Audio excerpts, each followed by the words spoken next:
Hello, everyone, and welcome to Mappers episode number 6.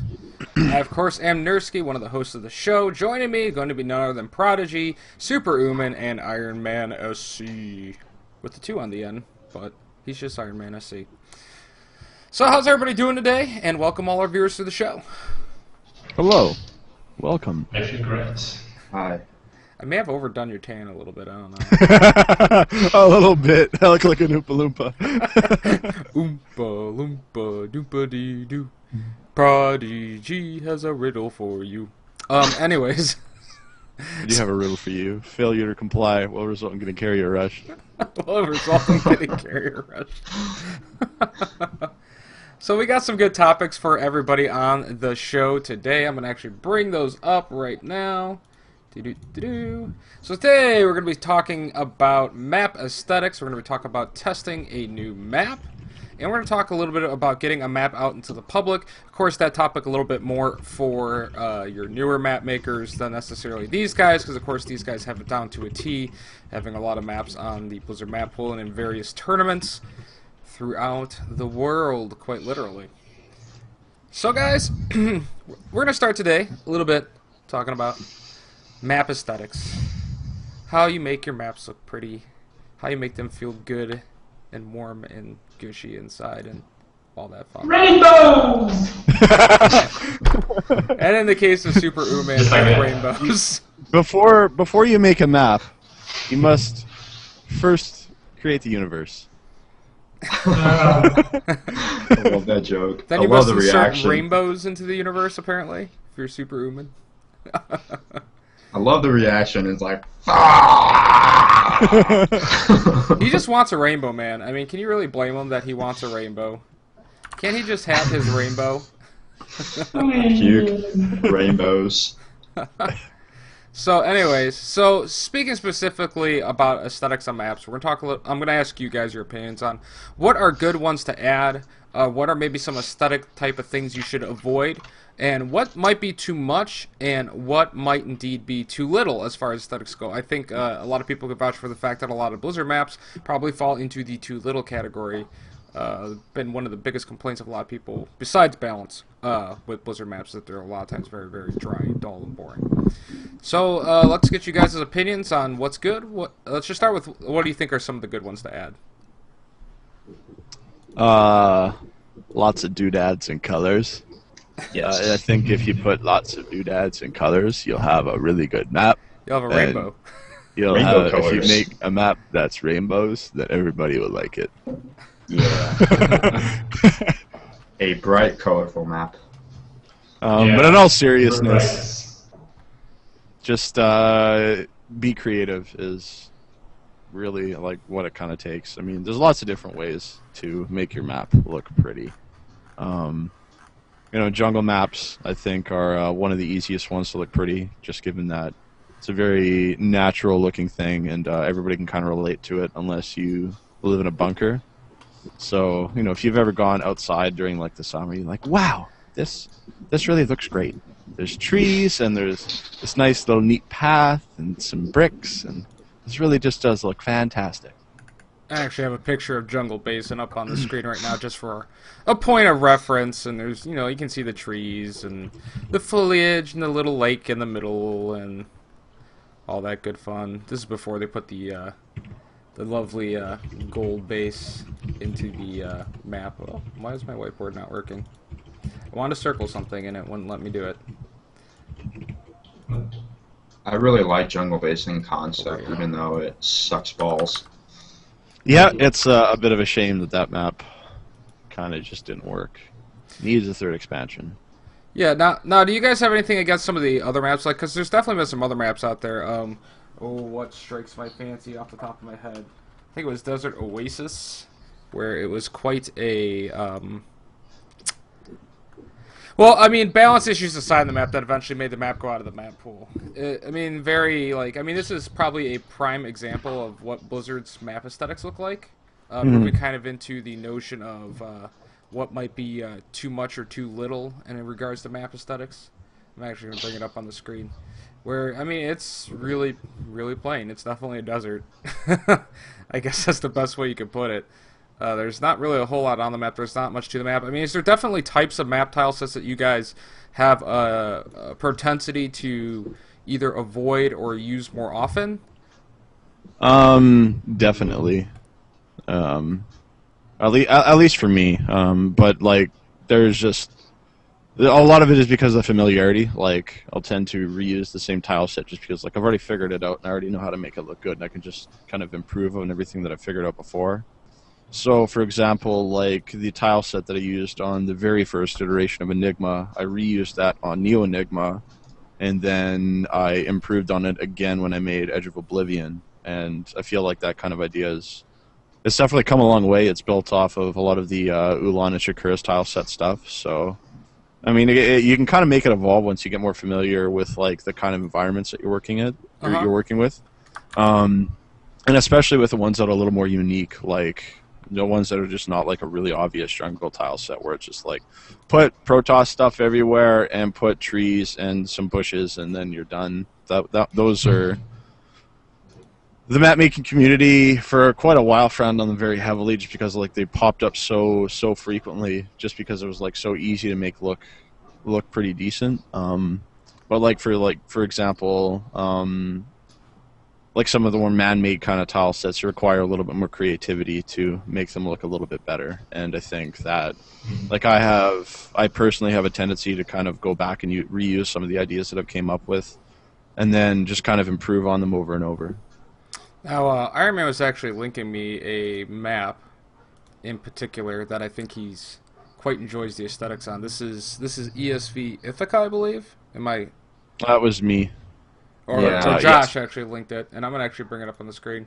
He was actually specifically talking about some of the close-up images. I'll bring those up in a minute. But I can see just from looking at this map that there is a lot of work put into the aesthetics on this map. I mean, you quite literally have, looks like little shallow water beach areas on the map. There's trees. There's lots of doodads. I mean, there's waterfalls, which, as everybody knows, is the loudest noise in StarCraft 2 for God knows what reason.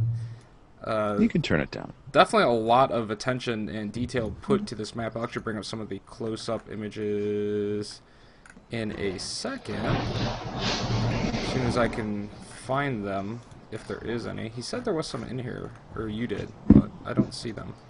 Oh, there they are, okay. Like, where are these close-up images? Oh, they're in a spoiler towards the bottom of the DOT. Yeah, I found it.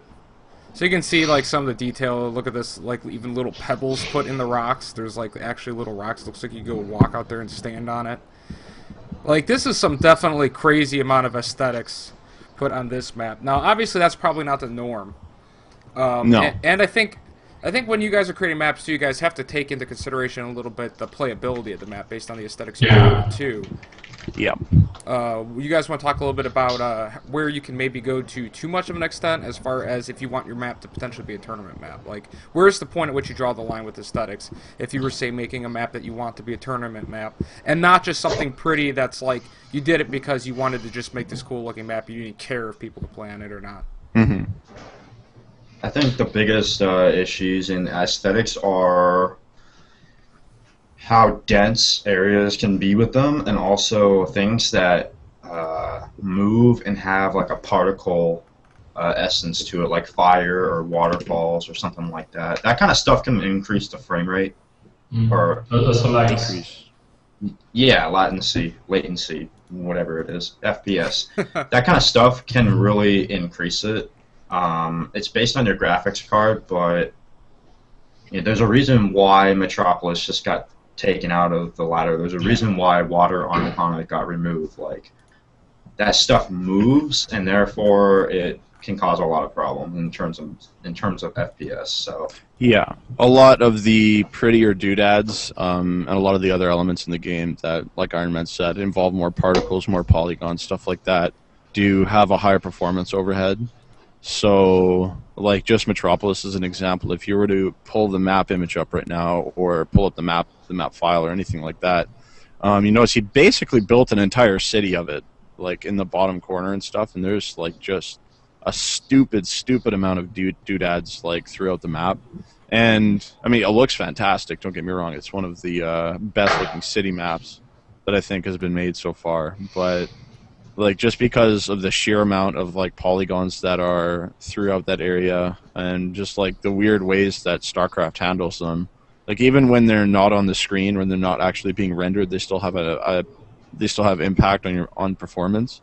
And then like when it starts to have a really significant impact on performance is when like you kind of have to take it back to the drawing board and go, okay, we've gone a little bit too far here, and something needs to get changed, because like if you can't play the map, then there's no point in having the map. So Yeah. Oh, I'm sure Another size of one- the map might affect how many doodads you can really get away with on the map as well, I would assume. Like the more space. Yeah, sometimes. I didn't understand. What you Like- say?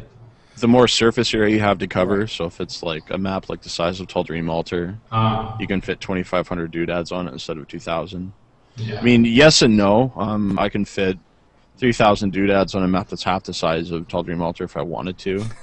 So, You can call it. I You can mean- make a new jungle basin. You can literally just have a basin that has two bases and then nothing but wall-to-wall jungle in between, so you can't even see what's going on.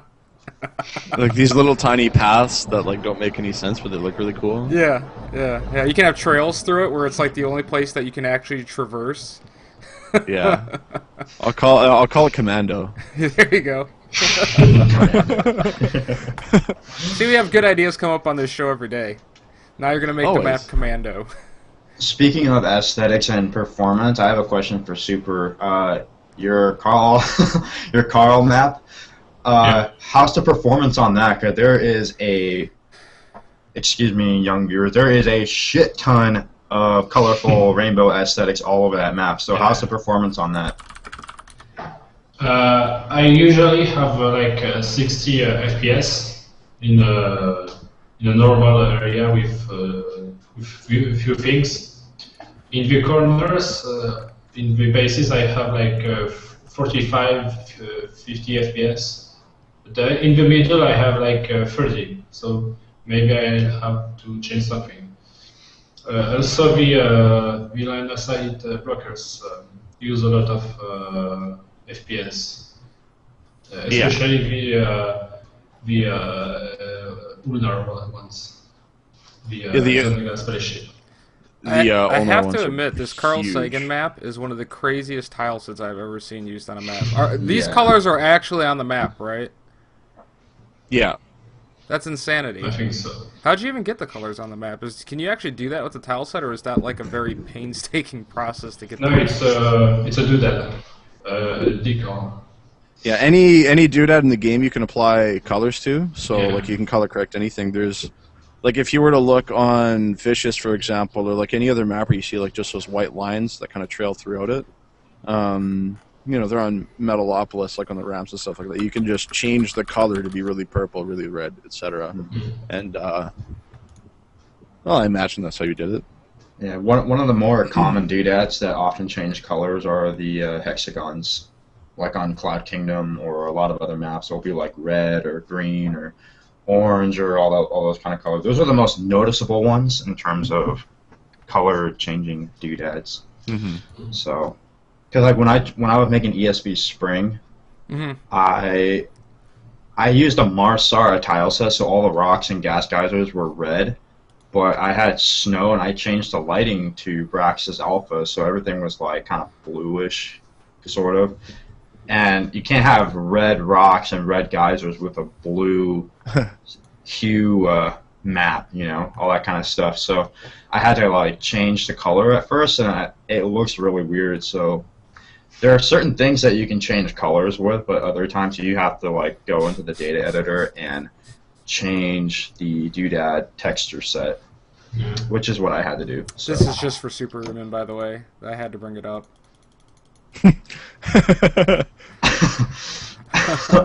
Yes, pretty. Man, Which those he has, faces, I which he swear. has in the Carl Sagan map thread, by the way. Those faces scare the hell out of me. I get like nightmares from those faces. I don't know what you're doing on the internet. The internet's a scary place. Oh, my It is. Lord. So I guess the biggest, like, what suggestions would you give to a new map maker if they kind of got the basics down the Galaxy, or they're getting the hang of just building the map, initially, because I've tried to do it just in passing before, and it's definitely no easy task to even figure out how to level terrain properly when you're first playing with it. Yeah. But what would be you guys' suggestions when it comes to aesthetics to aspiring map makers? I mean, is it just something you should play with? Should you play with the texture, see if you can essentially create your own unique-looking tile sets? Or maybe do you just play with the base tile sets and not get too creative at first, and just kind of figure out how everything works together as far as looks go? Because, I mean, definitely you guys' maps with the ESV maps, maybe some of the other map-making teams out there's maps, look very well together. The aesthetics go very well with the map. They give it a lot of life without being so much that it's actually distracting from playing the game itself. Yeah. Versus where I think it'd be very easy with aesthetics to either go two plane and then have people be like, this is boring, or go absolutely so crazy that like you're like, why is there a Thor in the middle of my main base? I'm a little confused here. Or Battlecruiser shooting rainings, maybe. Why is there a guy puking rainbows on my Vespian Geyser and now I can't take my Vespian Geyser? Oh yeah, I should make the gas geyser green clouds like rainbows. There you go. That would be amazing. And instead of like a simulators, you just have a stickman that pukes rainbows into like a bucket and bring it back to the Nexus. You could just should just use like a rotating. I don't know how you'd make a rotating color for the Vespian Geysers, but like add like a rotating like almost like you would do a GIF file onto the color set where it'd be like changing different colors your Vespian Geysers. I think it should be possible. I bet you could do it somehow. You would just have to find a file that would allow it to rotate the colors to make as the. You can. We can debate that later though. Rainbow Vespian Geysers. You can call it the super. You can call it the super map, the super Uman map. But I already have Umanville. You know what you have to do though? You would have to put a couple of Hellions on it, racing on a rainbow road across the middle. Oh my god! Best map ever. Like an homage to Mario Kart. Oh man, that star map on Mario Kart was awesome. It was awesome when the game starts and like none of your friends knew about the fact that you could jump off the side and like lap them instantly. You're just like, Whip. So like, I always what are you doing sides. jumping off the side, you idiot? I'm like, I'll show you. And then you whiff and you miss it by like an inch. You're like, damn it. Oh, okay. So before we leave this topic, though, was there any last closing points you guys maybe wanted to give to, especially to the new map designers? Because I think if anybody's going to really regularly be checking out our show and VODs, to some extent it's going to be the people who don't have it figured out yet, right? They're still trying to figure it out. Yeah. Two things for newer map makers. One, hold off on the aesthetics until the very end. They should always be your last priority. Worry about the gameplay first.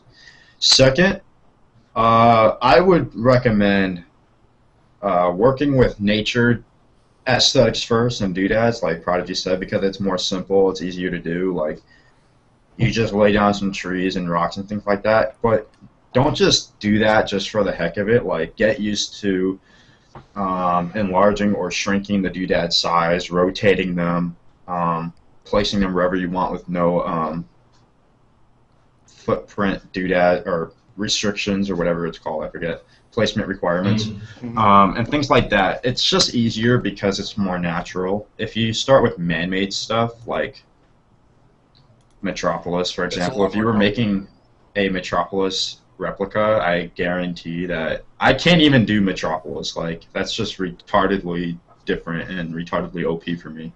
So I can't even fathom like how to even begin that. But if you start with a city one, that's even more complicated because city ones require, well, they require not only more time and attention, but also perfect rotation and alignment, and also you often have to put doodads together to make something else.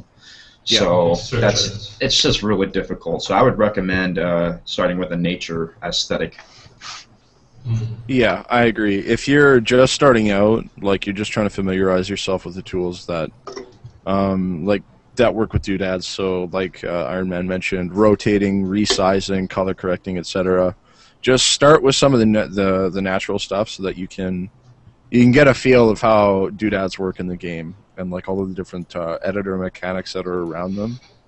But I think the biggest part that I saw for like a really long time when I started map making. I started making really pretty maps, and like what pulled me ahead of the curve. That's like one of the reasons that I'm where I am in the community now, is that like I was constantly trying to push the envelope. I was looking for new and creative ways to use those doodads and the aesthetics, and people see it and they go, "Wow, this map is really pretty," and then you know they spend a little more time looking at it than they do on a map that's just like really bland, and they go, well, whatever, this map looks, it has no doodads on it, I'm not going to pay attention to it. So, like, don't be afraid to experiment once you feel that you're confident with your ability to actually work with the mechanics in the editor, and actually do it. And then, like, a big part of it is just playing around and, like, seeing what one doodad looks like, how it interacts with other ones, and kind of just getting a feel for all of the possibilities, because they really are endless in the editor. I do have one other thing. I think this is really important. Go for it. You need to be careful where you place your doodads. Because if any of you recall back in Season 1 or 2 when Xel'Naga Caverns was in the map pool, a Protoss player posted a screenshot of his Stalker getting stuck around the center of the map in Xel'Naga Caverns in between a couple doodads. Now, that's a combination of doodad placement and also pathing. But still, like, even if there was pathing, you can still, there's still enough room to squeeze units in there, and it cause them to get stuck and glitched and all that kind of stuff. So you really have to be careful about where you place your doodads. Don't just place them out in the center of the map without knowing what you're really doing with it.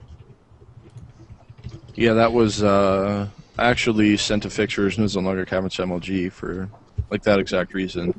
What he's talking about is like a doodad protruded a little bit from like the hole outside of the natural, and when you attack move, units don't really factor in that as far as like the AI is concerned. So like a Stalker just walks up behind it, and it just sits there, and it just kind of walks forward but doesn't go anywhere.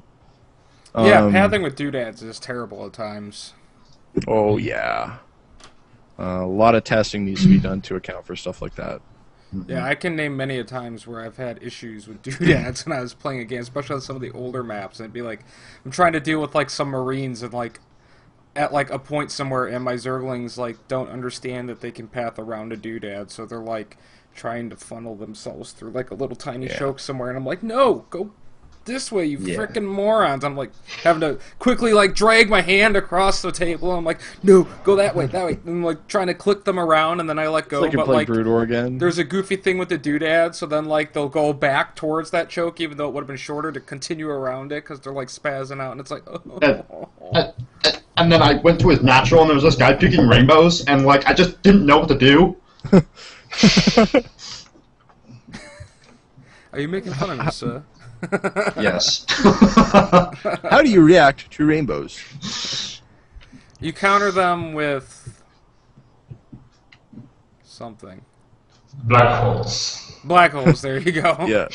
You need to build a The rainbow black hole does to counter nothing a if you rainbow. can't see it.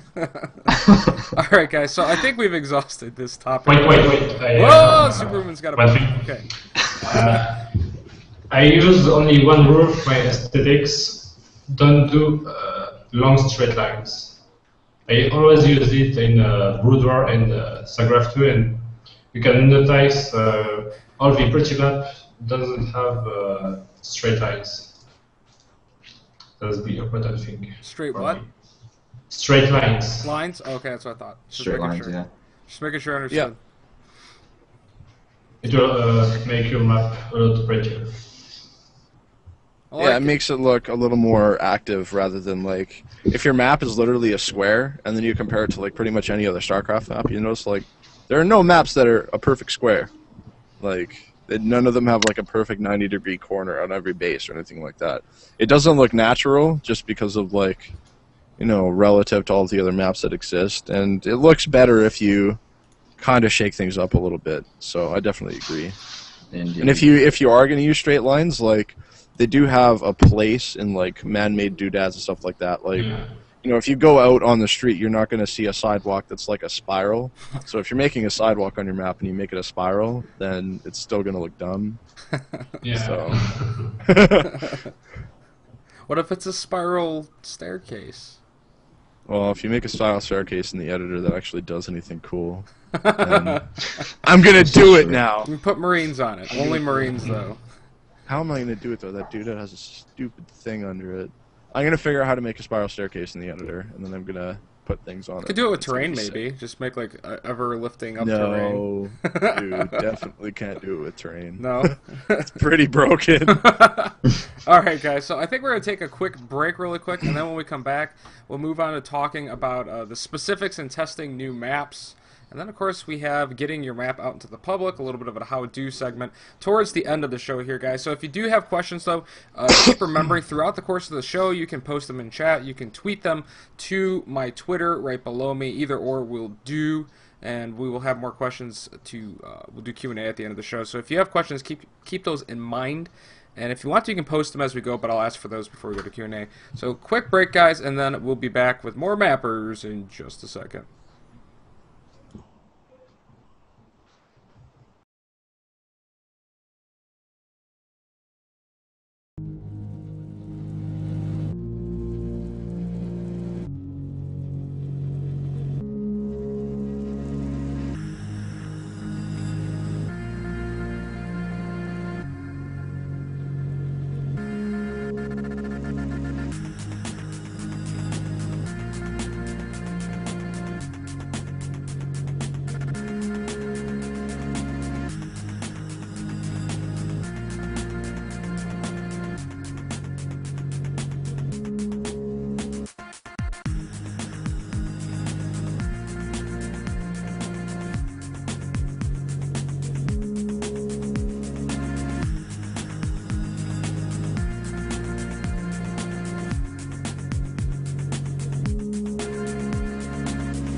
Alright, hello everyone and welcome back to Mappers Episode 6, where me and the lovely map makers that I have with me can educate you on maps, talk a little bit about map discussion in regards to esports, and talk about puking colored rainbows.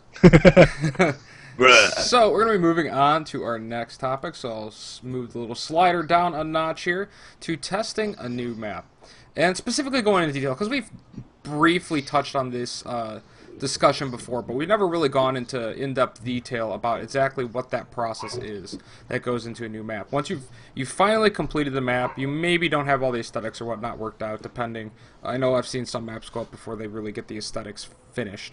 Mm-hmm. But you've got the whole layout done. You think you've got yourself at a stage that you've done everything you could think of off the top of your head. You check to make sure, to the best of your ability, that like stuff isn't going to get messed up or whatever. Now it's time to test the new map. So let's talk a little bit about what exactly is that process. How do you determine what feedback is useful, and when the testing phase, and when do you decide the testing phase is actually over and the map's actually ready for public consumption? Well, Well, like I mentioned before, you want to get like the vast majority of your balance concerns sorted out before you start adding on aesthetics.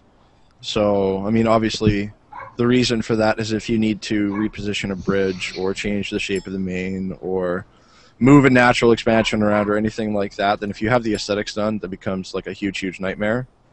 And apparently, there was a dog barking and Josh got muted. I was confused for a second. I was like, why did that happen? But anyway, moving on. You want to get as many of the balance concerns sorted out before you start adding on aesthetics, because like you're just making more work for yourself. So if a choke is too big or something like that, you want to sort all of those details out before you've added on doodads, before you started texturing, anything like that, just to make your life easier. That's kind of like beta testing, you could say. After that, like once you're happy with the balance, obviously, like, you know, a year down the road, 6 months down the road, 2 months down the road, you might have to go back and change something after you have finished the map. So it can happen. Okay, I have to mute you again to unmute you. I figured out how it works now, so we're good. I'm sorry, we were laughing a little bit while he was talking. Because, like, I hit the mute button, and I'm like, how do I mute him? And I click it again, and it says, do you want to mute him? And I'm like, no, I want to unmute him. But I have to mute you to unmute you.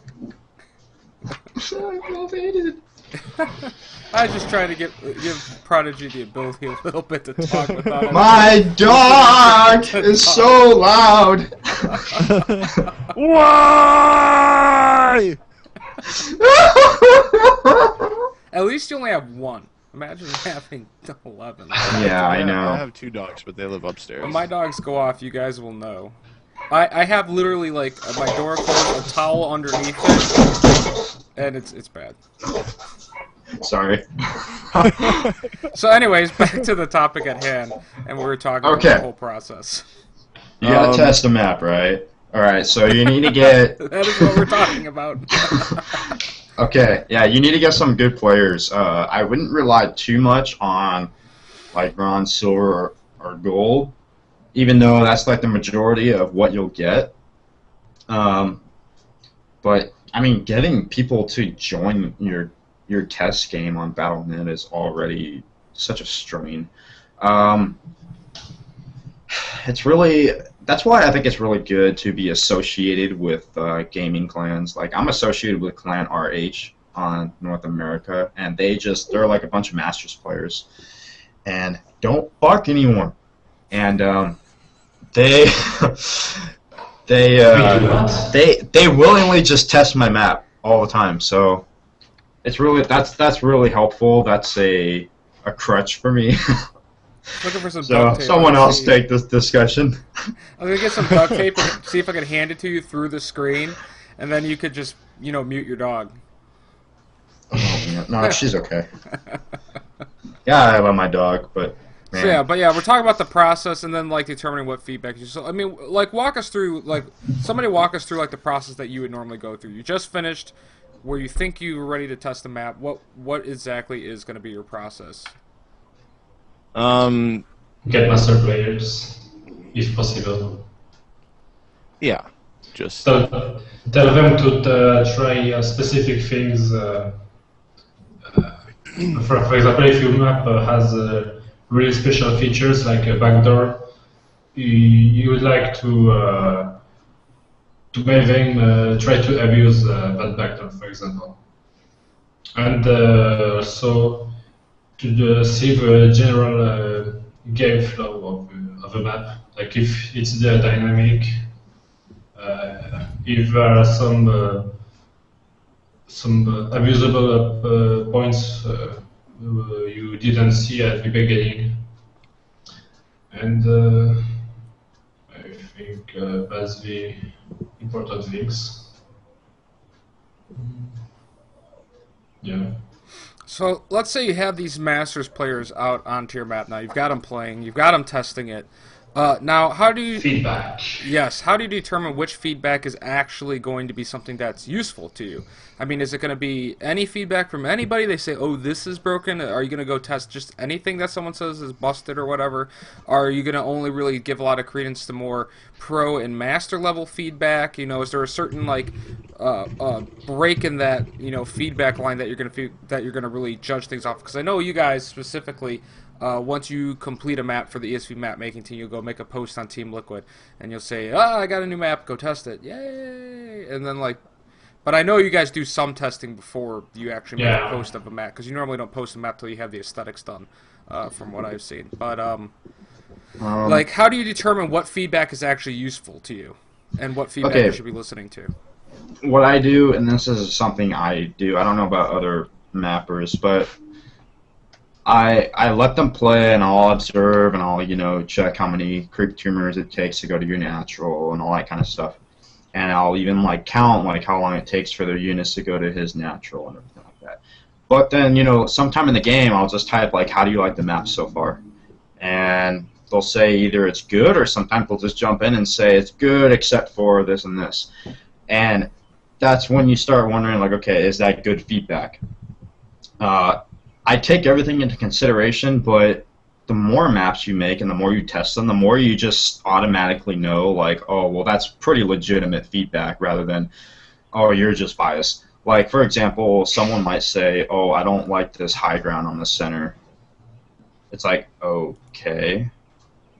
But then someone would say, oh, these backdoor rocks into your natural are going to pose a problem. And it's oh, okay, that's legitimate. And then I'll keep that in mind, and then I'll test a few more games, and then I'll actually ask those players, what do you think of the backdoor rocks? Or what do you think of the center high ground? I'll just ask all those kinds of questions and get a lot of opinions. I don't change the map based on one or two players in one game. Mm-hmm. A lot of it is really just using your judgment. I mean, having a strong knowledge of the way the game works is definitely very useful. So, if a bunch of people are just saying, I don't like siege tanks on the high ground here, I think they can attack this position and it sucks.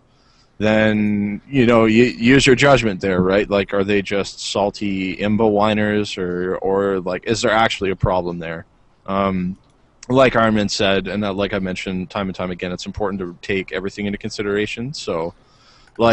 if one guy is complaining to you about, siege tanks on one position, and he just sounds kind of angry about it, it's well, okay, there might be a problem here, but if, 10, 20, everybody on the ladder is complaining about it, then you go, all right, so why are there all of these people complaining about this siege tank problem? Is it actually a problem? It's time to look at that a little bit more objectively, and then try to find out if it's actually a problem.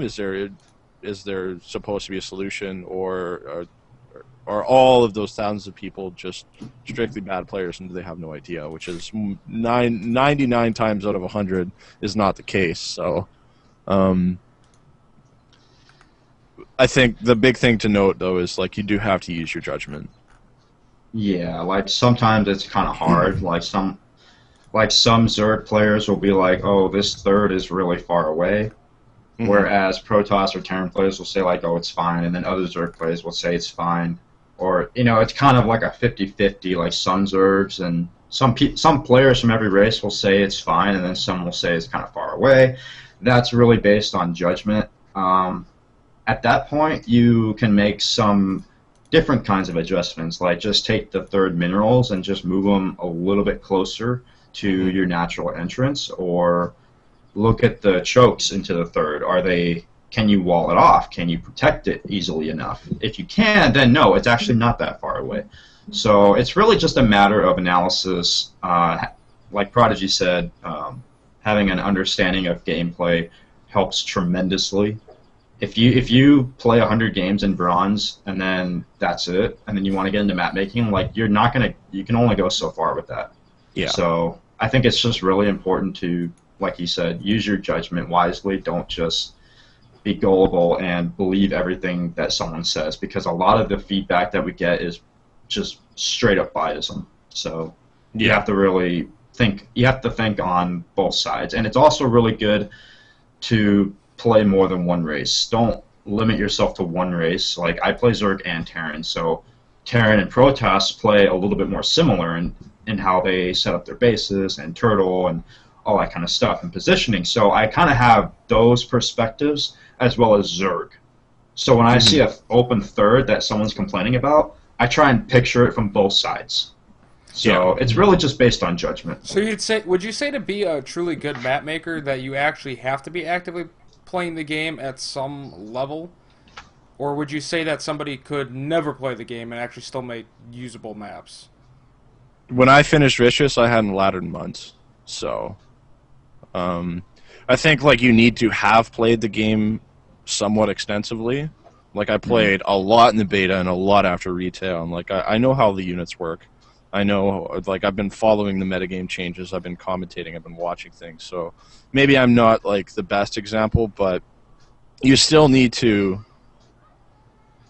You don't necessarily need to be playing the game actively. I mean, playing the game is obviously one of the best ways to obtain knowledge about it, because, like, you're in the hot seat when you're looking at it like that, right? Like, if you're playing the game, then you'll know better than, like, just somebody who, like, reads the strategy forum on StarCraft 2 or on Team Liquid.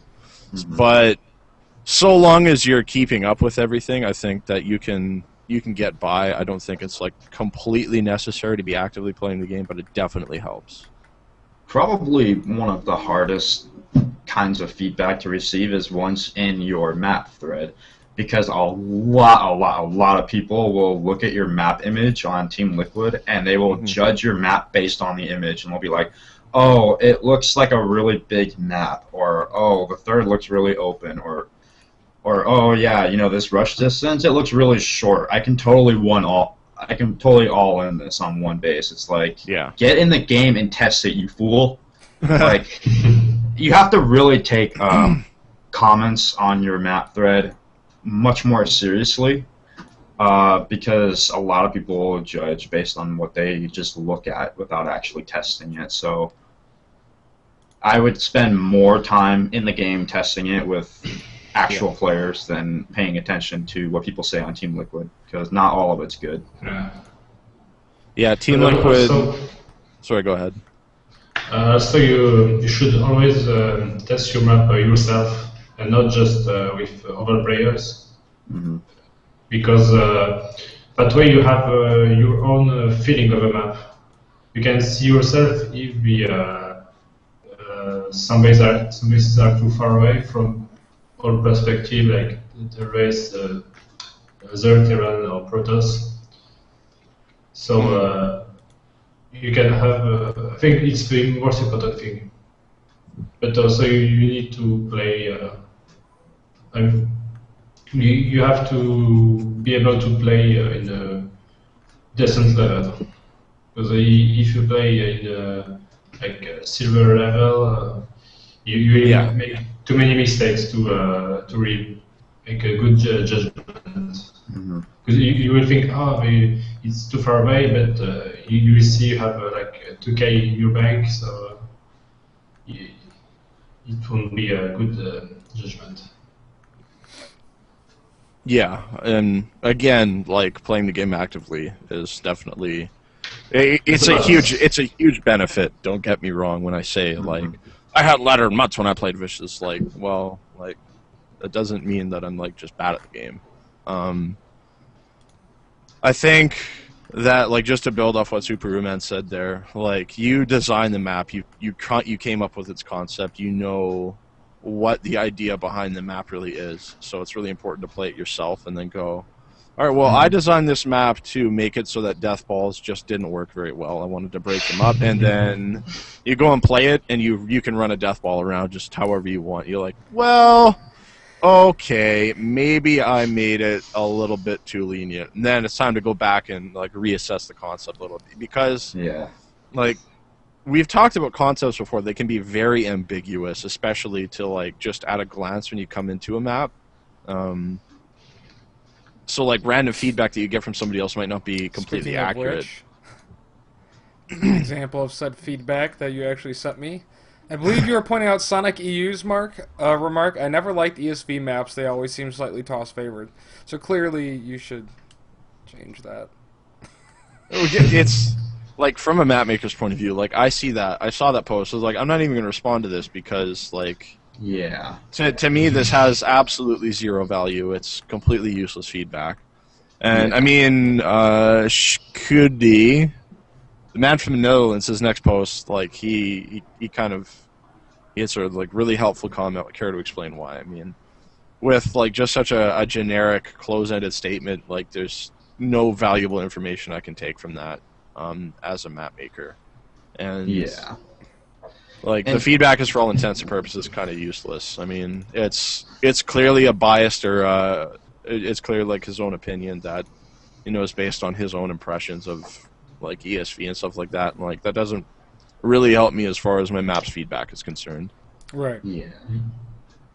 All right, guys. So I think we're gonna probably wrap up on the topic of testing, unless anybody had any closing thoughts. Nope. I don't think so.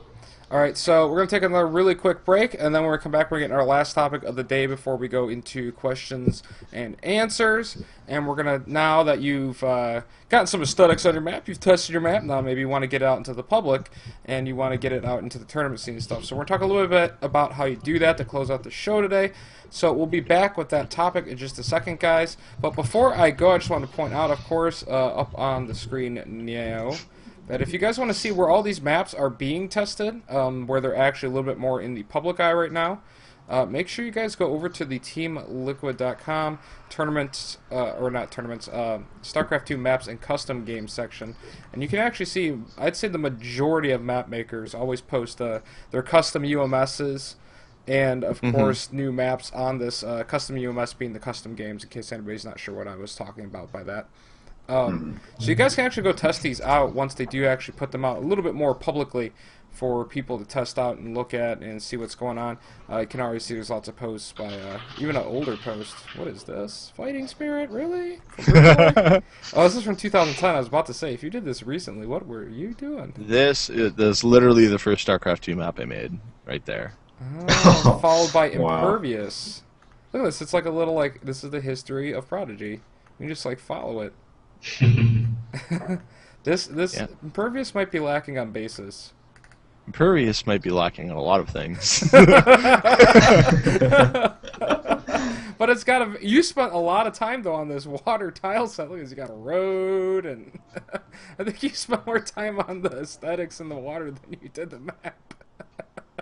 Hey man, I had a lot of fun making the map Those look are cool. ridiculous aesthetics, man. That He's was even my got, second like, map. He's even got like a Microsoft Paint shop deal with it to explain it for everybody. Oh my gosh. Yeah, this was at like that post was created before like the StarCraft 2 custom map forum existed. Uh-huh. Like that went into SE2 General.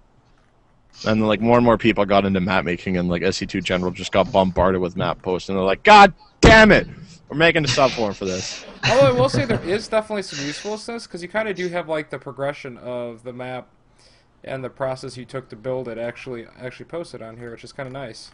Yeah. For people maybe thinking of making maps, like you have like this nice little progression if you scroll up instead of scroll down. Yeah, I do that in a lot of my map threads, although like my documentation has kind of gotten lackluster. It's gotten to be a little bit more of an afterthought at this point now. But it's something that I want to get back into doing, because it's always really cool to be able to flip through like, this is what like the original design looks Yeah. like, and this is what it looked like on paper, and like look at the difference between that and the finished product. Plus, probably very useful for people just getting into something because they can kind of see where Yeah. to go with the process. It's not like, okay, I'm gonna make a map and let's make basis. Now what do I do? You can go look at something like that and find out a little bit easier. All right, Yeah. guys. So, anyways, we're gonna take a really quick break once again, and then when we come back in just a minute or two, we're gonna be moving into our last topic of the day, which is going to be getting a map out into the public. How do you do that? What is the process? How do you contact tournaments? All that sort of stuff. So that's gonna be coming up in just a second, guys. When we come right back. So stay tuned. More mappers in just a moment.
4,000 more views than mine in my map. All right, Did you guys. put by Like Prodigy? 6 months.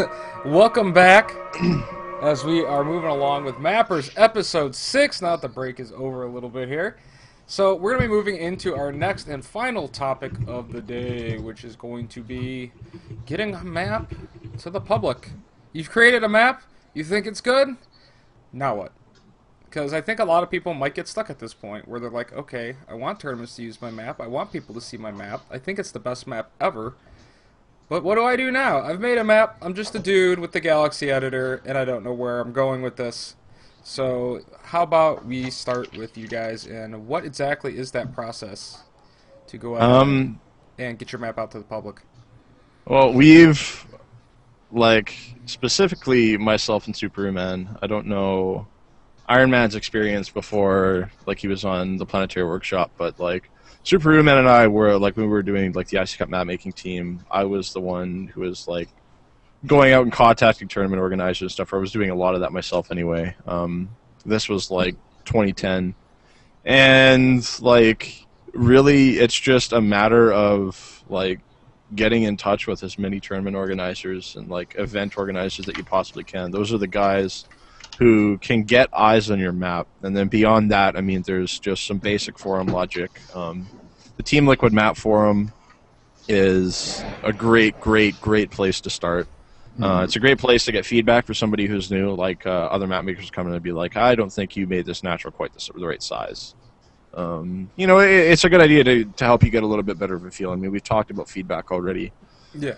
But beyond that, I mean, like, one of the things that I focused very heavily on in, like, the beginning of my personal esports career was building my own personal brand image. So, like, the Prodigy name is something that, like, a lot of people in the custom map community have already heard of. And, like, Iron Man and I were talking about, like, why does my Vicious thread have so many more views than Ohana does, despite the fact that Ohana is so much older. And, like, it's been a bit of a joke in the map making community, but it's, like, I'm still completely convinced. It sounds eccentric, I know, but it's because I have ESV Vicious by Prodigy at the end. People see it and go, oh, wow, that's that Prodigy guy. I'm going to go ahead and click this. I mean, I wish it was, like, somebody else saying this for me, because it sounds, like, incredibly eccentric when it comes out of my mouth, but, like, it's simple brand logic. And So, simple brand guys, science. everybody knows about this Prodigy guy, right? He's the Yeah, super and I mean- cool, awesome map maker on my show. And I'm not trying to plug my show or anything, but you should check out his maps because I kinda It like also I'm not helps. jelly. I was just curious. No, I'm not. That's not what I'm saying. Yeah. But, like, it also helps to have, like, again, brand image, right? Like, people see the ESV tag and they go, wow, new ESV map, click! And then, you know, they'll check it out, versus, like, they see just, like, It's what I do M2 something. every It's time, like, every it's time. not a new ESV map, or it's not a new TPW map, it's not a new Crux map, then it doesn't get as much attention. So, like, those little tags carry a lot of weight with them, and, like, even if you're not affiliated with a team, like, you know, just your name has a lot of power behind it. Just so, throw you ESV know, on it. yeah, a little bit of history. When we were still the IC Cup map making team, we would publish maps in North America, and then, like, we would tag them IC Cup. So it'd be like IC Cup Fighting Spirit, for example, and then, like, somebody else would, like, publish their own maps with the IC Cup tag. Like, no permission or anything, like, they would just do it. And they'd be like, these just garbage, horrible maps that, like, make no sense. So they have, like, Start doing the that main now. in the corner and, like, the natural in another corner. We're like, there's nothing we could do. Like Like, we I'll tried make ESV talking to Blizzard and Commando, stuff like that. and I'll make that map that we were talking about earlier with the trees everywhere. And that map's, like, totally unplayable, and there's, like, 3 bases on the entire thing. There'll be, like, Don't two get any starting funny points. ideas. There'll be 2 starting points, and then there'll be a map in the base in the middle, and whoever can take control of that base is gonna win the game. Yeah, but like, We'll make sure it's a It's double called the gold base. anti-gashing curve. I'll make it a 20 mineral gold base right in the middle of the map with, like, 6 20 Vespian mineral. geysers. excellent, excellent. But yeah, I mean, getting a map to the public, it's the same as, like, pretty much anything else in the world. Like, brand image, just, like, getting the name out there, getting your name out there, like, all of the things that carry a lot of weight. So, like, if you're a new map maker, get on Twitter and post about your maps. Start building up some followers there, and like put like your new map. Put like ESV Commando by Nursky. Don't just put like Map Commando. Because I mean, like maybe it doesn't make sense. Like it doesn't carry a lot of weight the first time, but then the second time somebody sees that, and then they'll want to click on it, and then the third time they see it, it's like, oh, I've seen this guy a few times before. I mean, it helps a lot, and it builds up a lot of momentum. But fun. Yeah. Like I'll make like ESV long distance mining. It'll be like ESV. I don't know. And where like you have your starting point, but then your minerals are like halfway across the map, so you have to protect your supply line. Yeah. And I mean, that's actually really cool. to touch a little bit more on like the power of the ESV name, like a lot of new map makers, like they'll be like, well, you just put ESV on your maps, and then like everybody will look at them. I don't have those same resources. Right. It's like, all right, but you still have access to tools and different ways that you can market your map to everybody that are free to use and just take a little bit more time. So, you know, talking to event organizers is definitely a good one. Now, how would you go about getting in contact with event organizers, for instance? Let's say you're new to the community. You want to try and get the attention of the people making the decisions on like what maps they're going to even bother to look at, right? Because these guys don't have time to troll the TL map making forums and go like, I'm going to look at every single new map because I want a new map. Obviously, they're going to go to certain people a lot of times. And yes, let me give my insight on this. Yeah. Because I've been a part of both map teams, so I can clearly see a difference. Right. For ESV, we have a wonderful, sexy organizer named Diamond, who goes. You know, hot and bad. No, he's but just really, so shiny. Holy balls! Look at those questions. Okay. Whoa. But no, we have Diamond, who is just a really, really great guy who he goes to all the tournaments and he talks with organizers and everything like that. He is literally the bridge for maps going into tournaments right now. When I was on the Planetary Workshop, we didn't have an organizer, and I'm not trying to bash them or anything. It's just that's still a fairly new team, and I was on it at the start, and so we didn't have any real contact. We made a list of like 15 tournaments, and then we would email all of them, and the only response we got back was from NASL. And that's when NASL started to, you know, sail ship right there and start using TPW maps. So when you look at the difference between that, it's like map makers having to do all the emailing versus Diamond on ESV, who just does it without us even realizing it. Like, there's just that's just such a huge help. Yeah. And that community would not be anywhere right now without Diamond.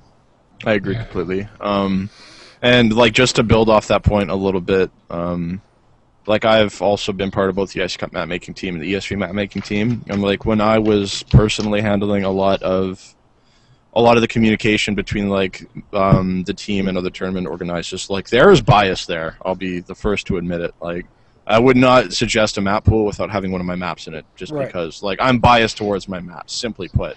And I mean, it's not the best decision more times than not. Like, you know, maybe my map is not as good as some of the other ones, but you know, I gotta get it in. So having that unbiased third party who's a little more objective definitely goes a really, really long way.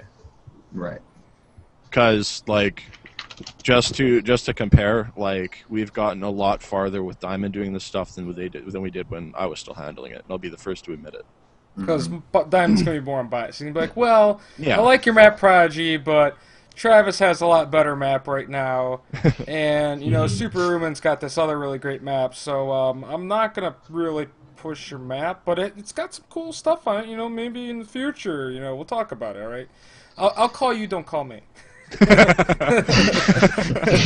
Shut up.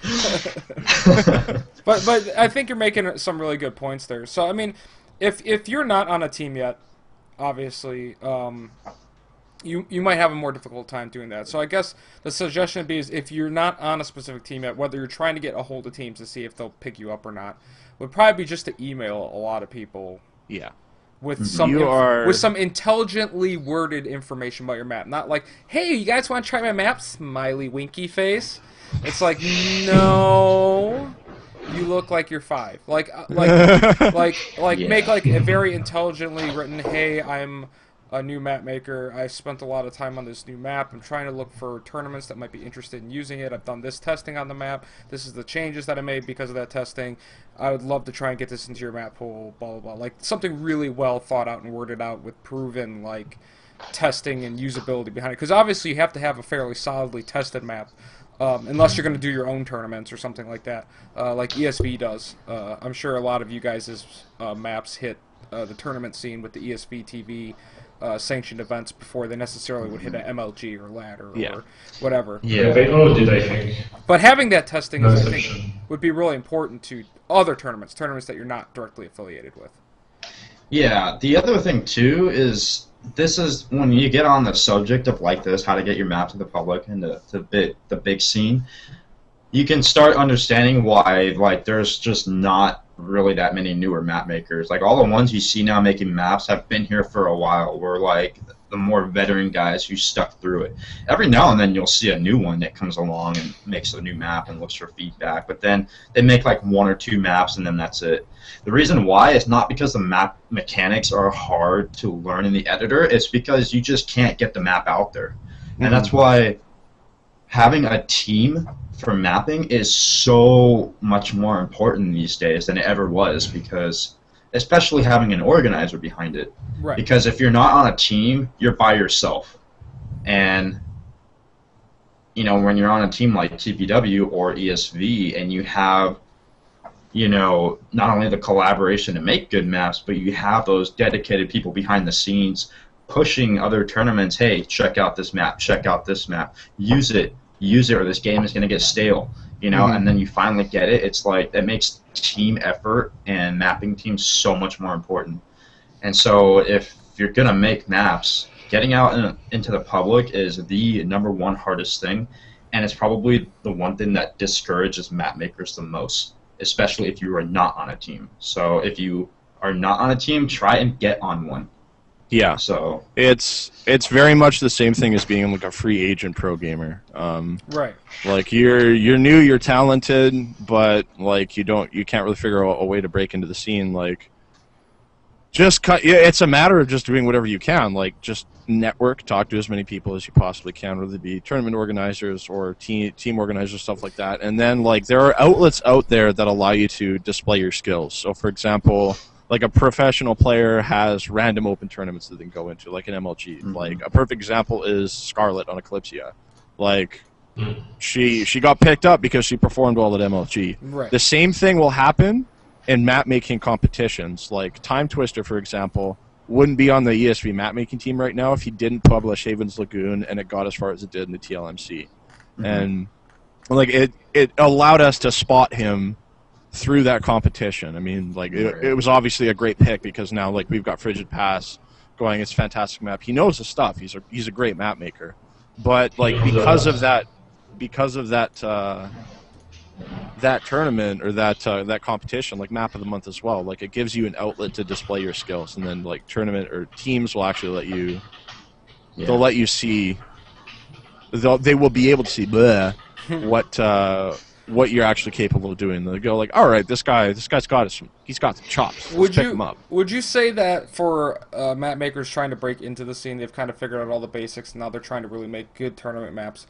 Is it worth their time while they're trying to do that to like maybe try and contact a guy like maybe from one of those teams, to be like, hey, could you check out this new map I made, and like maybe even just ask for your opinion? You like create those networking sources like you were talking about.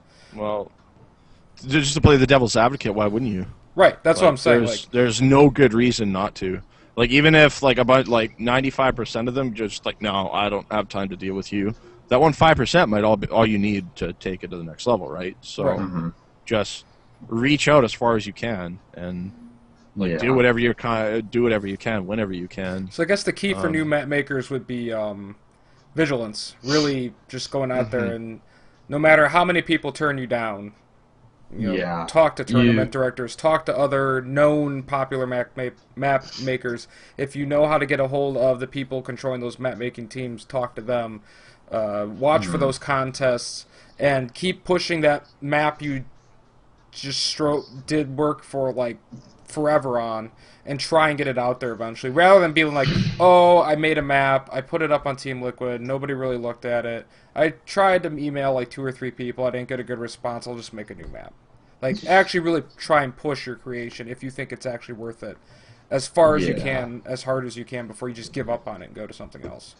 Yeah, you want to try and get that launching pad for any particular map that you're trying to promote. Like in the same way that the ESV Korean Weekly is as Diamond quoted, a launching pad for Korean players going into like Code A or something like that.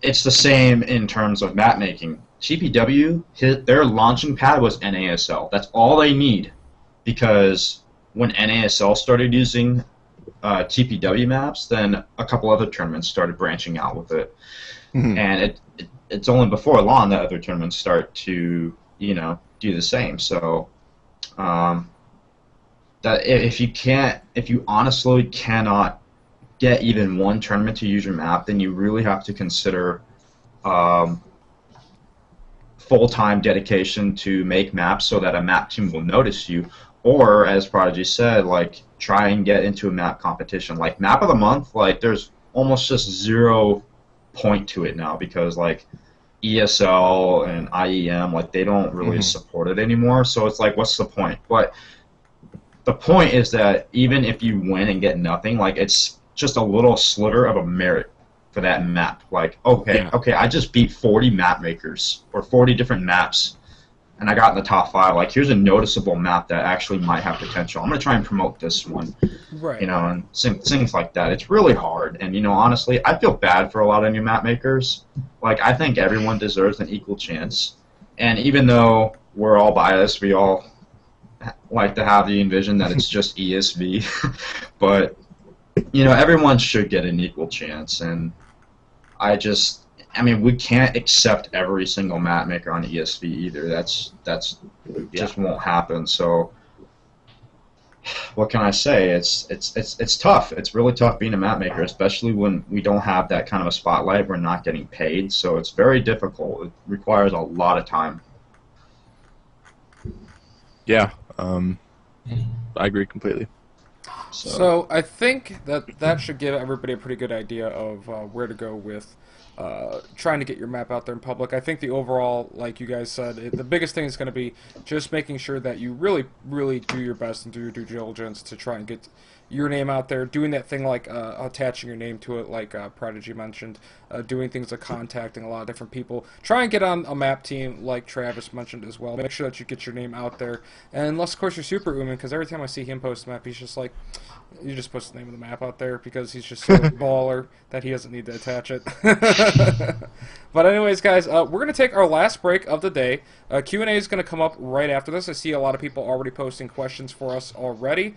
I'm going to take a look at those questions while we go on a quick break, try and break down which questions will get answered. If your questions don't get answered, we already were talking about this, and I want to mention it before we do go to Q&A. Eventually, what I think I might do is start saving the questions we don't get to, and Hmm. eventually just having a Q&A show down the road here.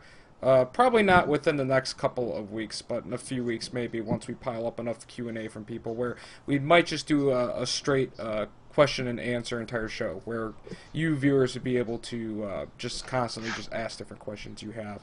Just do kind of like an open forum segment where we just say, all right, here's all the hosts, start asking questions. Or I might have you guys submit questions ahead of time, I don't know. But just to kind of plant that seed out there that coming up we'll maybe just eventually do a Q&A show with all of you viewers.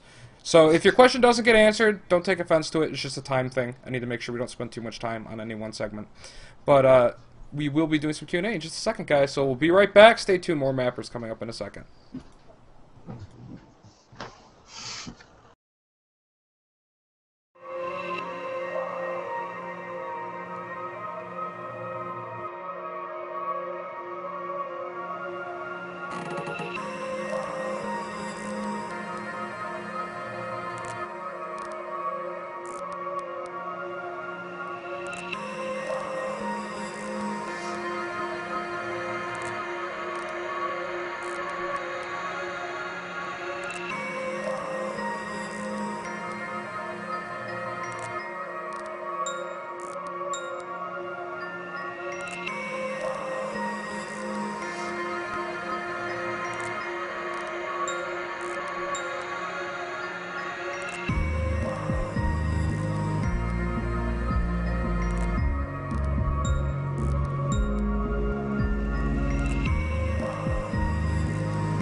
All right, everyone, and welcome back to Mappers Episode 6. As now we're going to be moving on to the Q&A portion of the show where you, the viewers at home, ask questions. And not so much me normally, but these wonderful map makers with me here answer your questions to the best of their ability. Unless it's simple enough that I can answer. Let's be like, no, that's dumb. Sorry, we can't do that. So here we go, guys. We're going to go out and start with our first question, which is going to come from Red Raptor 33. He asks, we see on maps like Test Bug some unique gameplay elements with the Xel'Naga towers being encased in indestructible rocks. Going beyond this, what are everyone's thought on using triggers as code to add new terrain-based gameplay mechanics to certain maps? Is this something that would be too radical for the mainstream community to handle, or is it a viable pathway to diversify gameplay and strategy? Or I would even maybe add on to that, just make things that are cool. I just don't know if it's okay to do. I mean, if you look at Xel'Naga Fortress, they had a destructible watchtower after like 7 minutes or something like that. That got taken out, and that was actually one of the main issues with it. It's like it's a unique, creative idea. I just don't know if little things like that will be allowed. I mean, we've talked about this before on the last episode, where like there's a lot of really negative trends in the way players, tournament organizers are looking at developments like that, right? As well as Blizzard on top of that. And I mean, I'm all for, like I've said time and time again, I'm all for things that make the game more complex and interesting. Like, great, if somebody could figure out a ladder map that has like the lava that raises that isn't like stupid, then that's awesome. I'm totally okay with that. But the community has to get to the point where they're willing to accept like even the custom maps that we have now that are not pushing the envelope anywhere near as hard as we could be.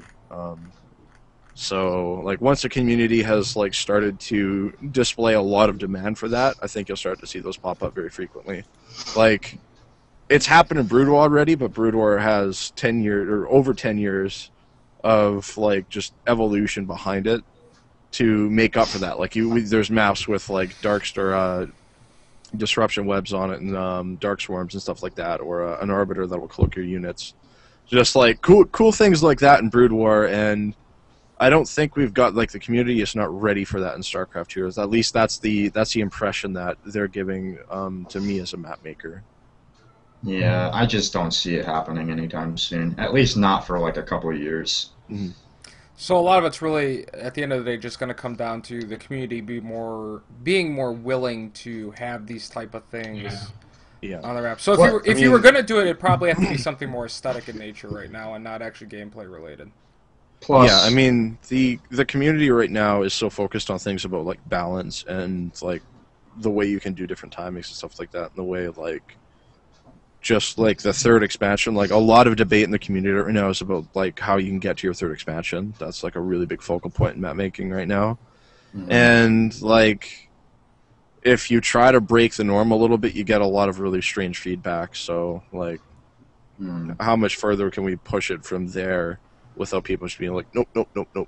So I guess a starting point might be aesthetical type of things, like I don't know, a big cliff that turns into a waterfall halfway through the game or something. Yeah. I mean, maybe not if it's a particle issue with like lag and stuff, but I don't know, because that would be the other thing is does triggers like that create lag in a game? Because I think that would be a factor too. Because I mean, like if two players are having a battle, and all of a sudden like a mountain juts out from the sides and there's lava now at like the 20-minute mark in a game, like if that makes the whole thing lag a lot, everybody's gonna be like, yeah. Okay, let me try and or puking rainbow people at random points in the case of Super Uman. He's already like, I see the wheels turning. He's like, how can I make like an NPC puke rainbows halfway through the map? I think the reason, okay, back on track, host. Alright, I think the reason why radical features like destructible watchtowers, for example, are not going to work, at least not anytime soon, is because there's still 2 expansions that have to come out. And when each one has its own new map sets and ladder and everything like that, gameplay is going to be different. So therefore, you can't. Let's say, for instance, you had destructible watchtowers after 7 or 10 minutes in Heart of the Swarm, but in Wings of Liberty, they're just standard as they are right now. I mean, if players were to constantly jump back and forth, that would be a little bit confusing. Right. You would want these features to go across all the expansions equally. So you can't really just do anything just radical like that, despite the fact that they're going to have separate ladders. So if anything radical is going to happen, it's probably not going to be until Legacy of the Void, at least. So. All right. Well, I think that pretty much answers that question. So we'll move on to the next one. And Matthew Mega posted a plethora of questions here. I'm for sure going to take his first question, then we'll see if we have time to go back to any of his other questions. He said, most Melee maps right now seem to largely utilize Blizzard's assets and go to extreme limits to even reappropriate doodads for things they may have not been originally intended for. This was fairly standard in Warcraft 3, and I think he maybe meant StarCraft, but the stronger data editor in StarCraft 2 opens it up to a lot of custom art, textures, and tile sets. Is this the next frontier of Melee maps? I think he's trying to ask you guys, like, and I think to some extent we already talked about this a little bit earlier today when we were talking about, for instance, the Carl Sagan map that Super Ruman made.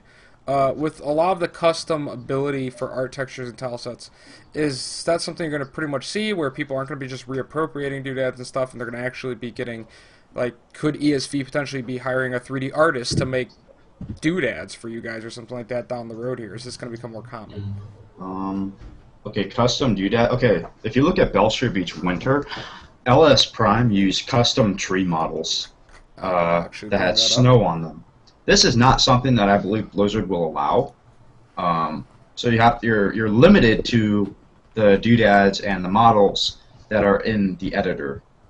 And so I think that, okay, if you look at every map right now in the tournament, guarantee you that there are some sort of a texture or a doodad that's from a different tile set. Mm-hmm. So it's not, is this going to be the new way of map making? It is the way of map making. So, when Heart of the Swarm comes out, we're only going to extend it there. So there it is. Yeah, I mean, the community is not really against it in any way, shape, or form. I mean, if somebody sees a different tile set, like, they're not going to know, like, if you've never opened up the map maker, the map editor before, you're not going to know that, like, I'm using a custom tile set that I made myself in Photoshop instead of Shakura's Dark Rocks. So, I mean, I don't think that is really an issue. It's more of an issue of like, map makers don't necessarily possess the skills to, like, open up, like, 3ds Max and make their own doodad and then texture it themselves. I know I certainly don't, and I have no intentions to figure it out for, like, the foreseeable future. I mean, I would like to if I had time to figure out one of the most, like, complex programs that exists, I think, but and here, I don't. Specifically, I'm going to bring it up onto the screen here in a second. Oh. Let me put it this way. If you want to get a map in any particular tournament, custom models, like different types of trees that don't exist in the editor, are probably acceptable, just like Belcher Beach Winter is. But if you want to aim to get a map on ladder, you have to use the standard editor stuff. You can't have those custom trees because chances are Blizzard is going to say replace all of them. These trees I'm highlighting, I'm pretty sure. Yeah. Mm-hmm. Where they look like pine trees, but they've got a little bit of snow on them. Those are actually model trees from a World of Warcraft pack that you could import. So those trees don't exist in the editor at all. So those are custom, and tournaments may accept it, but Blizzard certainly won't if you want to aim to get it in any Blizzard-related setting, such as ladder. Mm-hmm. But because the demand for these custom models is so low, there's really no point in doing it. Right. Now, I mean, if it were put into, like, say, a ladder map, I mean, the map's automatically downloaded. I'm assuming the doodad features that the player would need to play the map would automatically download as well, or things like a Dota would never have worked. They have some weird bugs concerning localization. Okay. Like, just as one example, the Ursadak Critter It works fine in North America, but if you were to publish the same map on like Korea or something, the model just detonates. It's not there. You get this little filler model that's like a little marshmallow dome thing. So I mean, there's like this entire Marshmallow other domes could be thing. good on maps. They're tasty. No, like it's blatantly a filler object. Right. So Looks like like there's a bunch of bugs around the game that you have to work around too. That I mean, I imagine we get fixed at some point, or that you can like fix if you actually deal with all the localization problems yourself. But like at this point right now, there are enough things in the editor to keep us busy for quite a while. And I mean, if there's something that you wish you had and you didn't, and you want to go out and make it yourself, there's nothing wrong with that. It's perfectly fine. So I guess the thing would be is if you want to experiment with it, go ahead, but realize that if you put something like that on the map, it's not necessarily going to work for tournaments. It's not necessarily going to work to try and get into the ladder pool. It's not necessarily going to work for a lot of things. But if you want to just make something that looks cool, you can do it. I mean, like there's been some definitely cool things done with the map editor. Yeah. One of them that really struck me at one point was somebody did like the SC2 version of Game of Thrones, and they put different lighting fixtures and whatnot, and they used camera triggers to like screen through this map as all the AI played out on the map, and it looked really cool. But obviously you wouldn't have a tournament map played on that map because you couldn't. But so I think that the key would be is that maybe once Blizzard fixes stuff down the road, you could see this, but just not something you should worry about yet. Yeah, Probably ever. Well, I imagine at some point, like once all of the bugs and all the problems have been sorted out, I mean, by the time Legacy of the Void comes out, frame rate issues are largely going to have gone down like significantly. People are just going to have better computers, and I mean, I don't know how many more graphical improvements Blizzard is planning on adding into the game with the expansions. I mean, they could try to push it every time, but like a lot of those problems, I think will largely die off, and I imagine at some point things will get a little bit more relaxed. It just seems like the logical progression once a lot of the problems have been sorted out with them. And people, like, they know, like, if you add a doodad or you add a custom doodad into your map, then you need to do this, this, this, and this. You'll have no problems. And, like, once it's gotten to that point, I think things would be a little bit more lenient. But, like, for the foreseeable future, I mean, it's not on the horizon, I think. Yeah. Isn't Blizzard going to add a model editor inside the Galaxy editor in the expansion? I heard something like that. What did you hear? Custom model creation inside the StarCraft editor. Oh. Yeah, I was, like, when they first showed off the Galaxy editor, like, I thought it was going to be built right into the editor right from the get-go, but I could never find the button or figure out how to get there, so... I don't know. I imagine the functionality's there, but it requires a more complex knowledge of the Galaxy editor than I do for my melee map making. Alright guys, so I'm gonna answer one more question really quick, and then we're gonna actually wrap up here because we are starting to get short on time. Everybody who has posted questions, like I said, whether I'm saving questions or whether we just end up doing a Q&A show down the road, which I think is most likely, just make sure to know that you can always ask your questions at the next show too, since we are going to be on every week. But the last question, we had Unvilgod. He actually asked, what do you think are rules for the layout of thirds? How easy can they be to take, how hard they can be, etc., etc. So essentially, he pointed out that, do you, for example, think that Iron Man's Clearwater has a third that is too hard to take? What is your opinion on Crawl Combat? So he just wants to know if you guys think there's really rules to a third, or is this more related to, this is me asking this by the way, just people's fixation on taking thirds right now? It's a bit of both. I think, like, a big part of it is obviously the map design, right? And like if a player wants to have like a really easy third on every map, then the game is just going to get boring and stale, and it's just not going to happen. I mean, it's one of the features that like you can play with a little bit. And I mean, unless you want to watch 3 base turtle to 200 supply every game, then you aren't going to see that continue. Calm before the storm. Yeah, I mean, I really don't see it continuing too much as like a really significant trend. I think that being said, I think the third base shouldn't be impossible to take by any means. Like, it should have somewhat of a logical progression, and it should be incorporated into the rest of the map in such a way that it makes sense. So, for example, on Vicious, I have it so that if you want to take a third base, then you need to be active, moving around the map and controlling the center. Otherwise, your third is in. It can get attacked a lot more easily. So, like, that's a big part of the map's design, and like I personally think like something like that is okay. Some of the feedback that I've gotten in the map would indicate otherwise, but I just go, no, this guy's just like 200 supply turtle games, whatever. Testing will obviously tell, but Iron Man, maybe you have something to say about Clearwater a little more specifically since you made it. Okay, the third on Clearwater, for example, that looks pretty open. Like they kind of link to, well, the main opening links to your natural, which is relatively easy to defend, whereas you have this huge side path that goes around the back. See, from a perspective or a spectator standpoint, it's like, oh, well, that's a really hard third to take. It's so open. But there are certain things about thirds that depend heavily on just the concept of your map. If you look at Antigua Shipyard, for example, that third is relatively safe. It's even on high ground, but look at the location of it. It's literally right next to another main base, which could be your opponent's. They can not only fire siege units over there, but they can drop there very easily and then pick up and leave, despite the fact that it's safe. Whereas if you look at a lot of other maps, thirds can... I mean, if you just think in general, like, thirds can be far away or they're closer to your opponent. If it's far away, like on Clearwater, it can be more open. But if the third is more toward the center of the map, you want to make it more choky. So it really just depends on where the third is actually located. It's not just a matter of, oh yeah, it's not a matter of like, oh well, you just want two entrances into your third and then you're okay. It's like, no, look at where the thirds are located based on your opponent's base layout.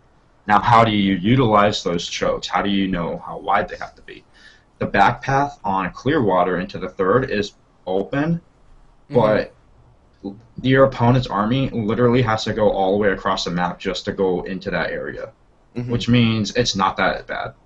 So it's really more about where the location of the third is that helps you understand how big the chokes need to be.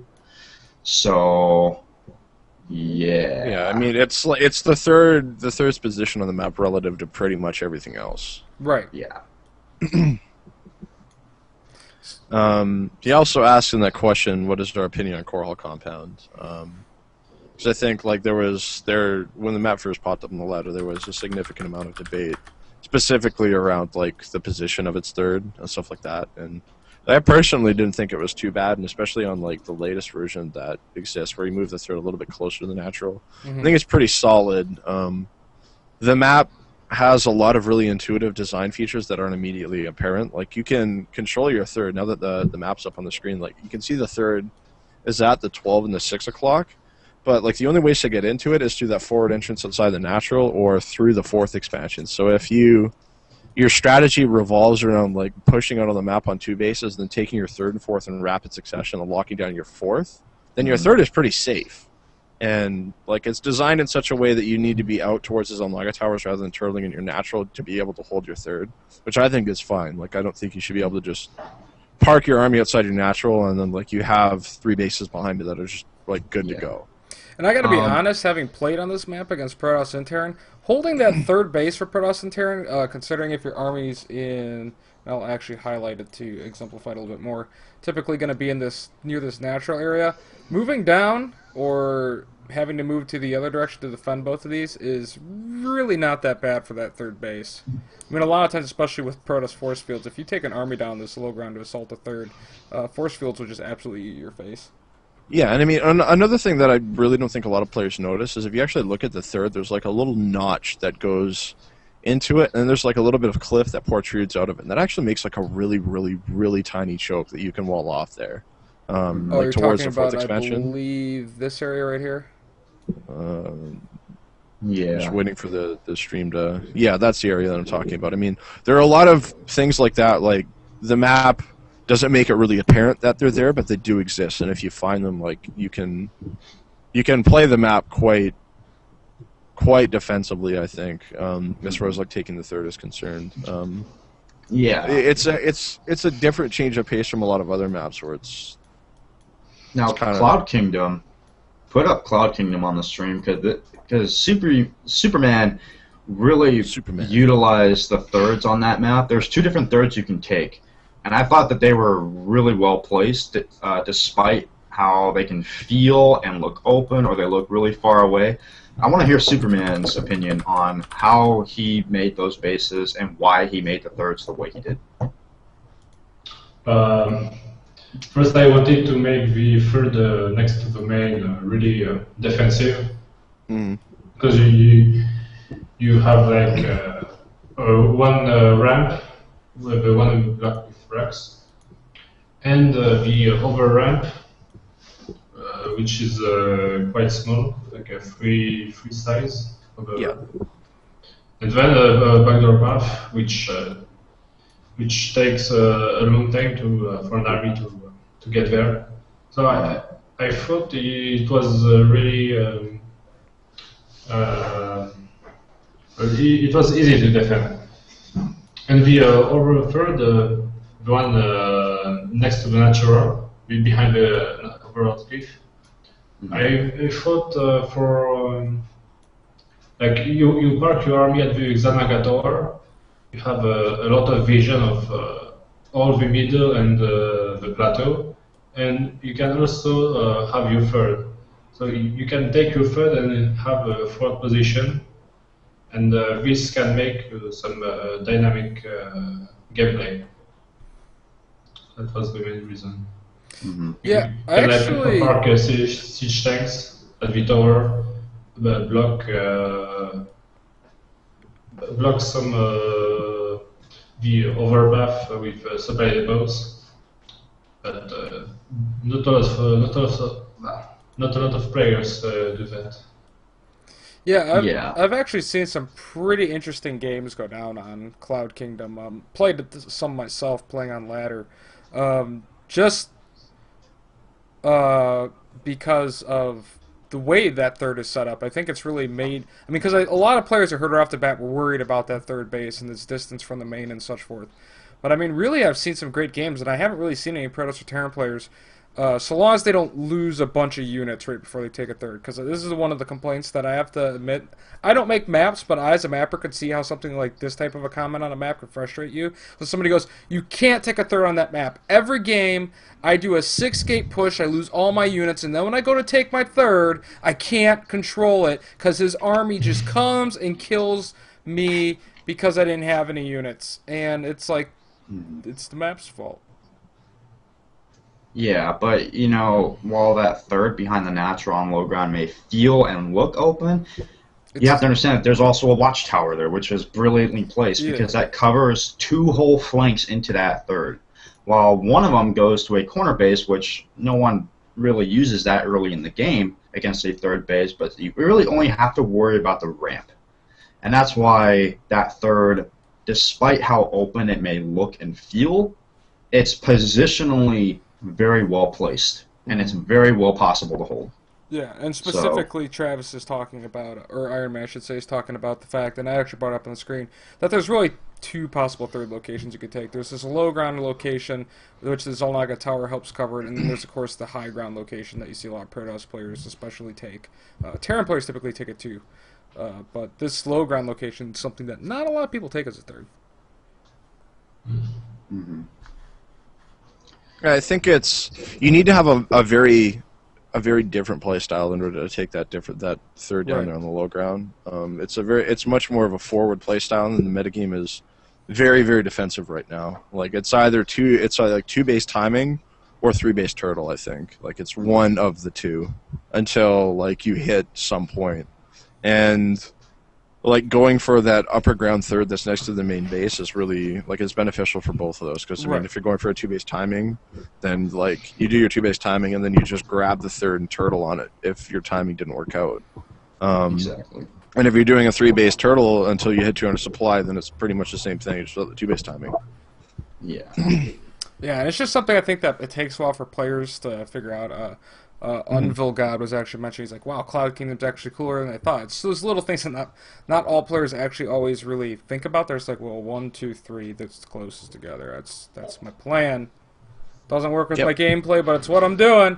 So there's a lot of things to explore. These map designers do actually think about some of this stuff as they are making the maps. I think we've sufficiently answered that question, though. So since we're getting shorter on time, and we've been going for a while, I'm going to actually move us into our shoutouts and closings. So if you have any more thoughts on the third thing, you can answer it during your shout and closing. But let's start with Mr. Superruman. So you can follow me on Twitter at ESV_Superman. And in 10 minutes starts the Korean Weekly Day 3. So you can tune in for the last part of the weekly. I think it's the semi-finals and finals, I think. Yeah. So you can watch this tournament with full ESV map pool. It's the second like that. So I think it's quite cool. No bias. Iron Man. Yeah, if you guys are watching this and you are associated with map making at all, or you've been curious to try it, maybe you feel inspired or something like that. I know it kind of looks intimidating with all the in-depth talk and analysis that we provide, even just on a third base, but it takes a lot of time. So just straight up, just have fun with it. Like, don't be scared. Like, if you have questions, you can ask us. You know, we're around 24/7. But yeah, also my Twitter, it says Ironman SC2, but I actually changed it yesterday to ESV Ironman SC. So hopefully my Nursky lover will update that. But yeah, also ESV Korean Weekly starts in approximately 19 minutes, so stay tuned for that. And Josh, you are up, my friend. Yeah, as usual, be sure to follow me on Twitter, twitter.com/ProdigySC. Tweet about maps, StarCraft, occasionally Tribes, maybe a little bit of Metal. I really like Metal. I also really like Tribes. I also really like StarCraft. I tweet about things that I like. And finally, like, once again, be sure to check out the Korean Weekly. I commentated it on Monday. Wasn't available to do it yesterday, and today we have on deck, I think, at a BC and Orb, if I'm not mistaken. I think that's what you tweeted. I'm just going to pull the Reddit thread up here after it goes through like 3 readers. No, it's Axel Toss today. Oh, Axel Toss. Okay. Yeah, Axel Toss, who now a free agent. Definitely, he's a great guy. Him and Orb have a lot of great chemistry on their commentary, so it's definitely going to be a pleasure. Map Pool, Ohana, Cloud Kingdom, Central Mist, Vicious, and Frigid Pass. If you guys are looking to get a chance to look at some more of the games that you saw during DreamHack this weekend, or in the last week's Green Weekly, or even this week's Green Weekly, be sure to check that out. It's definitely going to be a lot of fun. Going to be doing the quarterfinals. I think. Quarterfinals, semifinals, and finals, if I'm not mistaken. It might just be semifinals. No, it is quarter, semis, and finals. There are still two quarterfinal matches to get played, and then the rest of the bracket, which you can all find in the Reddit thread or the Team Liquid thread, which I'll go ahead and throw in chat right now for you guys to check out. But be sure to watch that, because that is where all of our map-making work kind of comes full circle for us, and it's definitely a pleasure and a treat for us to watch. All right, and then, of course, guys, you can follow me on Twitter at VPNursky. I'm not going to be changing my Twitter anytime soon, so I promise you follow me. You won't have to refollow me ever. Of course, now, is your old Twitter link into your new Twitter, or do they have to refollow you? Iron Man. What? Did you just change the name, or do they have to refollow you? No, I just changed the name. It's okay. Instead of Ironman SC2, it's ESV Ironman SC. But it's still the same Twitter otherwise. All of your followers will still get your info. Yeah. Okay, there you go. All right, but other than that, guys, you guys can follow me on Twitter at VPNursky. You guys can, of course, watch the show every Wednesday at 4 p.m. Eastern here on my channel, twitch.tv/Nerdsky. I, of course, am also going to be streaming gameplay and stuff here on occasion, so you guys can watch me play ladder. And then, of course, you guys can check me out doing commentary. Most recently this weekend, I did some commentating for DreamHack Day 2 over on StimTV's coverage. Got the cast Rhett in Group A, and then do Polt in the round of 16. And I also update all that stuff on my Twitter when I'm going to be commentating. I also do regular commentary for Zeke TV on Mondays and every other weekend for the PokerStrategy.com tournament finals. So make sure to go to Zeke TV and check out the PokerStrategy.com tournament that is happening Mondays through Thursdays. Players get $50 and then a chance to win an additional $150. Final boss this week, I believe, is going to be Empire's Violet, so that will actually be a pretty cool game depending on who ends up to face him. And he would be the first one to win out of the final boss, actually, if he does, because we had Destiny and Damaga and they both lost.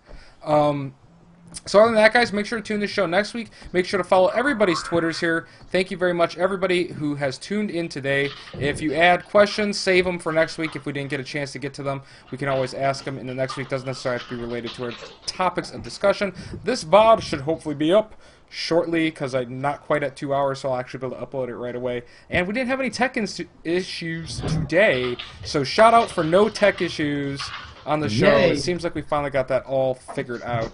So guys, thank you very much for tuning in. We'll see you guys next week. We're out for now. Bye. See you later.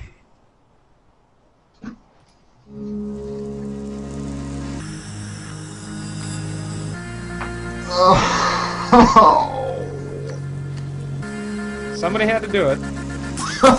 Might as well have been Travis. I think you should do some bird noises quick before we go out. Tweet, tweet.